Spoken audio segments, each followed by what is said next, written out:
With my Tandoori Curry Kit, I'm going to show you how to make a beautiful marinade. It's perfect for the barbecue, and because all the spices are in here, it's really easy. Just grab a few fresh ingredients and let me show you how to do it.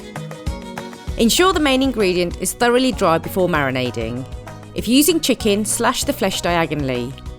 For vegetables and fish, chop into large pieces. Blend the garlic, ginger, salt and chilli.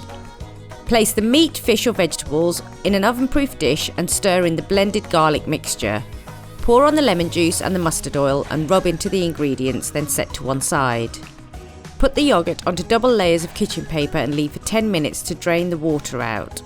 Sprinkle the spices from the bag onto the main ingredient. Add the yoghurt and rub all the flavours into your ingredients. Cover it, refrigerate and leave to marinate for at least 30 minutes. Heat the oven to 180 degrees and place the dish in the oven, or even better, cook it on the barbecue.